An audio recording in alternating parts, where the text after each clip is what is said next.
Сәлем достар, менің каналыма қош келдіңіздер. Сіздермен бүгін осындай әдемі білезік тоқып үйренеміз. Білезік ретінде де және алқа ретінде де, яғни кулон ретінде де пайдалансаңыздар болады. Тіпті брелок ретінде де қолдансаңыздар болады. Егер сіздер менімен бірге тоқып көрем десеңіздер, ары қарай видеоның соңына дейін қараңыздар. Яғни бізге ол үшін қажетті заттар қара түсті бисер және мынадай золотистый түсті бисер, сосын екі көк бисер, яғни біреуі ашық көк, біреуі және қатты осылай қою көк, және бізге ортасына бір ғана қызыл түсті бисер қажет. Менде мынандай қалып кеткен қызыл бисер бар еді, араласып осыдан ортасынан бір қызыл бисер аламыз және лескада тоқимын, және бисердің иінесі, сосын қайшы, және мынандай менде осындай браслет үйде тағылмай жатқан етін, осыны енді қолданатын боламын. Ал егер сіздерге қызық болып жатса, менімен бірге болыңыздар. Ал достар, міне мен лесканы инеден өткізіп алдым. Міне осынша қатты ұзын емес, қатты қысқа емес, осындай жіп аласыздар. Сосын бізге ең алдымен бір қара және бір золотистый түсті бисерді аламыз. Жіптің соңына қарай алып келеміз. Яғни жартысына да алып кетсек те болады. Міне осынша жіп қалдырсақ та жеткілікті. Енді екеуін байлайтын боламыз.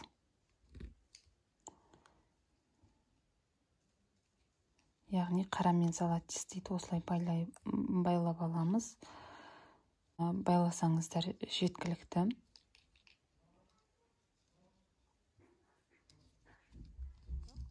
Енді золотистыйдан жоғары қарай шығамыз. Ары қарай бізде бір ашық көкті аламыз. Яғни бір ашық көк түсті бисер алдық.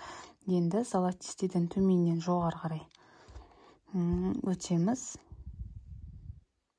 Сол ашық көктен қайтадан төменге қарай түсеміз. Енді бір ашық көктен кейін кәдім қою көкті аламыз. Енді ашық көктен төменнен жоғары қарай өтеміз.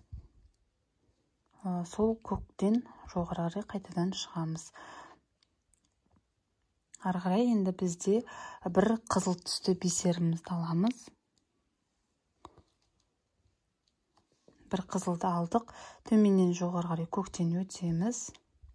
Сол қызылдан төменге қарай қайтадан шығамыз.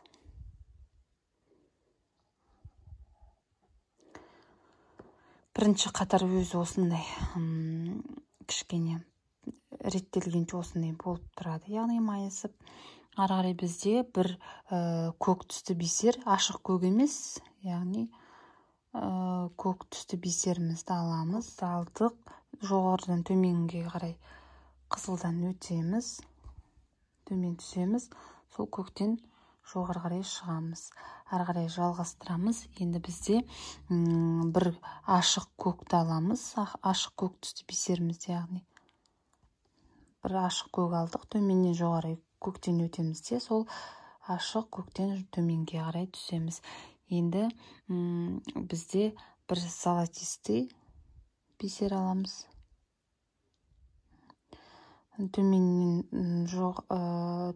Жоғарыдан төменге қарай ашық көктен өтеміз. Сол золотистыйдан жоғары қарай қайтадан шығамыз. Енді бізде соңғысы бір қара бисер аламыз. Төменнен жоғары қарай золотистыйдан шығамыз. Төменге қарай қарадан түсеміз. Осындай болып шығады. Яғни бірінші қатар өз негізінде кішкене қиындау, бисерлер орнына түскенше ары қарай жалғастырамыз. Яғни екінші қатарымызды бастаймыз. Ол үшін жұмысты бұрып аламыз да өзімізге ыңғайлатып екінші қатарымызды бастаймыз. Ал енді екінші қатарымызды бастаймыз. Ол үшін бізге бір қара бисер және бір золотистый түсті бисер алу керек. Бір қара және бір золотистый бисерімізді алдық. Енді мына екінші тұрған золотистый мен ашық көктің ортасындағы көрініп тұр деп ойлаймын. Міне жіптен осылайынан өткіземіз.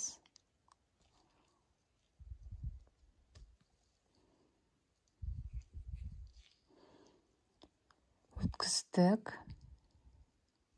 Енді сол золотистыйдан қайтадан жоғары қарай шығамыз.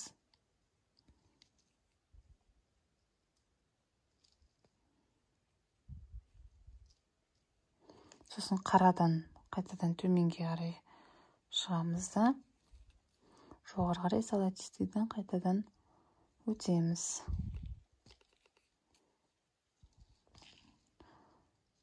Осындай болып шығады. Ары қарай жалғастырамыз. Енді бізде бір ашық көк бисер аламыз. Бір ашық көк бисер алдық. Мына жіптің ортасынан өткіземіз. Сол ашық көктен қайтадан жоғары қарай шығамыз. Ары қарай жалғастырамыз. Енді бізде қатарынан екі көк бисер өткіземіз. Бірінші көк. Мына жіптің ортасынан өткіземіз. Қызыл мен көктің. Ашық көк емес, яғни қою көктен аламыз.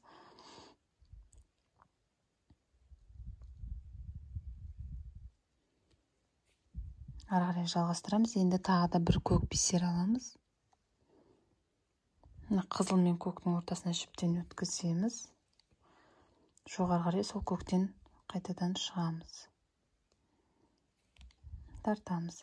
Енді ары қарай жалғастырамыз. Бізде бір ашық көк бисер аламыз.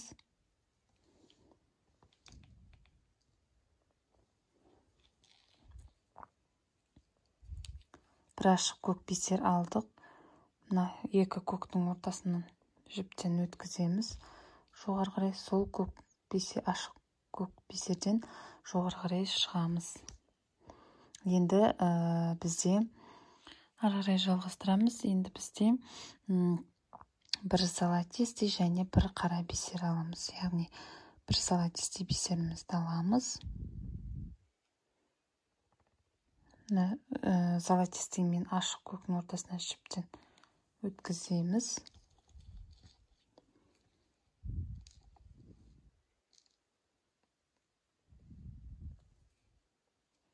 Жоғары қарай сол золотистыйдан қайтадан шығамыз. Тартамыз, түзейміз. Ары қарай бізде бір қара бисер аламыз. Бір қара бисер алдық. Мына золотистый мен қара бисердің ортасынан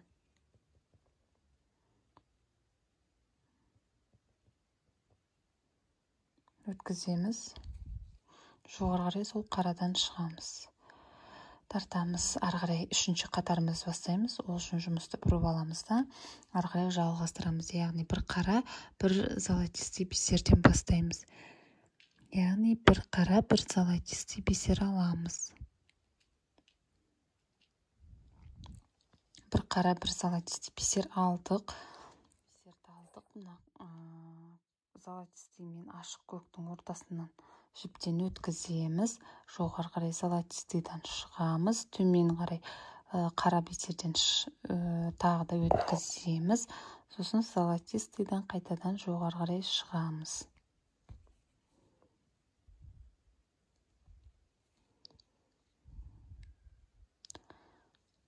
Яғни міне осындай болып шығады. Үшінші қатарымыз бастадық. Енді бізде бір ақшыл көк бисер аламыз. Яғни ақшыл көк алдық. Көк пен ақшыл көктің ортасына жіптен өткіземіз.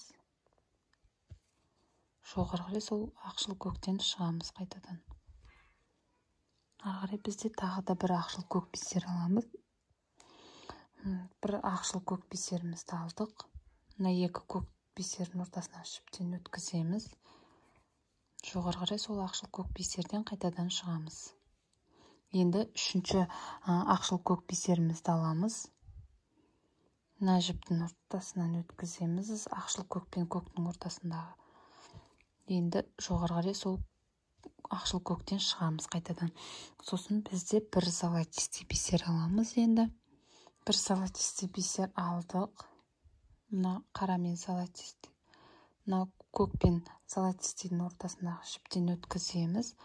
Жоғары қарай сол золотистыйдан шығамыз. Енді бізде соңғы үшінші қатарды аяқтаймыз. Яғни бір қара бисер аламыз. Бір қара бисер алдық. Мына жіптің ортасынан өткіземіз. Жоғары қарай тартамыз. Енді сол қарадан жоғары қарай қайтадан шығамыз. Мына осындай болып шығады. Енді бізде соңғы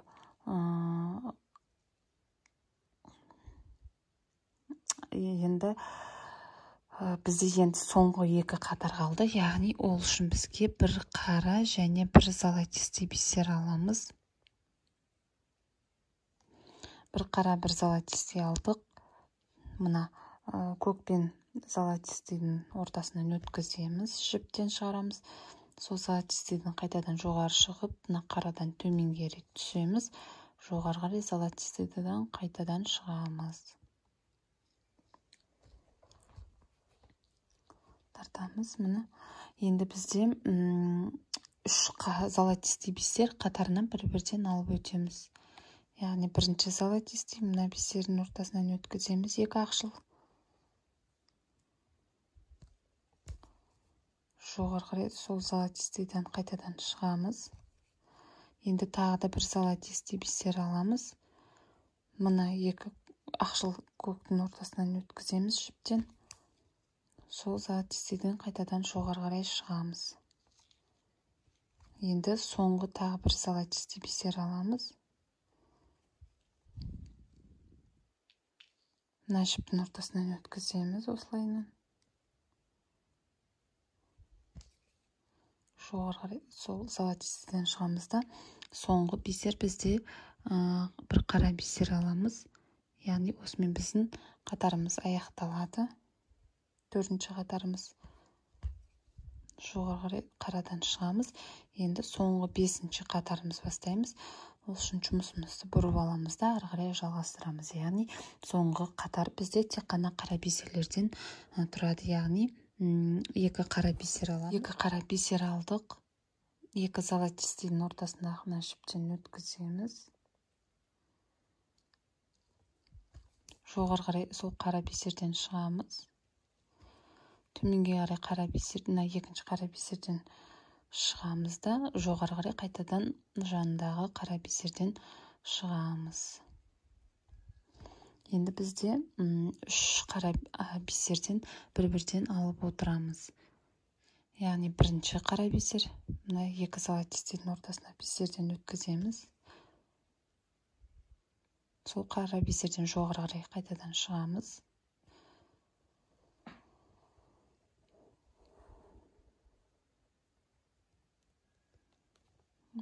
Тағы да бір қара бисер аламыз. Бір қара бисер алдық. Мына жіптің ортасынан өткіземіз. Жоғары қарай сол қара бисерден шығамыз. Және соңғы бір қара бисерді аламыз. Мына жіптің ортасынан өткіземіз. Золотистый мен қараның ортасындағы тартамыз. Жоғары қарай сол қара бисерден шығамыз. Яғни міне біздің жарты бөлшегіміз дайын болды. Енді мына жердегі артық жіпті кесіп тастау үшін мына бисерлерден осылайынан өткізіп шығамыз. Сосын артығын кесіп тастасақ болады.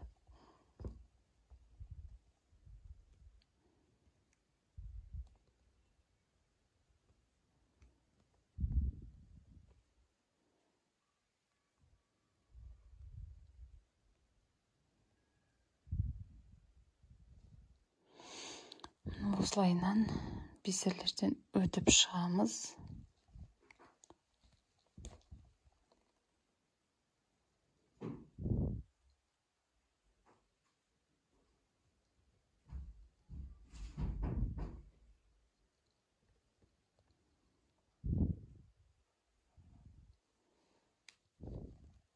осылай бисерлерден өтіп, енді артығын кесіп тастасақ болады. Яғни артығын кесіп тастаймыз да, ары қарай мына екінші жарты бөлшегін жалғастырамыз. Екінші жарты жіпке инемді өткізіп алдым да, ары қарай жалғастырамыз. Ол үшін қара бисерден өткіземіз. Енді бағана көрсеткенімдегідей бірақ бірінші қатардан емес, енді екінші қатардан бастап ары қарай жалғастырып тоқисыз. Яғни бізге, ал достар, бізде осындай әдемі кулон десек те болады, бір жағынан көзмоншақ десек те болады, дайын болды. Егер сіздерге ұнап жатса, лайк басыңыздар, комментарий қалдырыңыздар. Сіздер бұл жасалған бұйымды алқа ретінде де, яғни кулон ретінде қолдансаңыздар болады. Мен брелок ретінде, яғни білезік ретінде тағып аламын. Сіздерге суретінде көрсетілген. Яғни мен браслет ретінде тағамын. Сіздер кулон ретінде тақсаңыздар да болады. Егер сіздерге ұнап жатса, лайк басыңыздар, комментарий қалдырыңыздар. Түсінбеген жерлеріңіз болса, маған комментарий жазыңыздар. Мен міндетті түрде жауап жазамын. Алда әлі талай мастер-класстар, яғни көп мастер-класстар болады. Келесі мастер-класты күтіңіздер.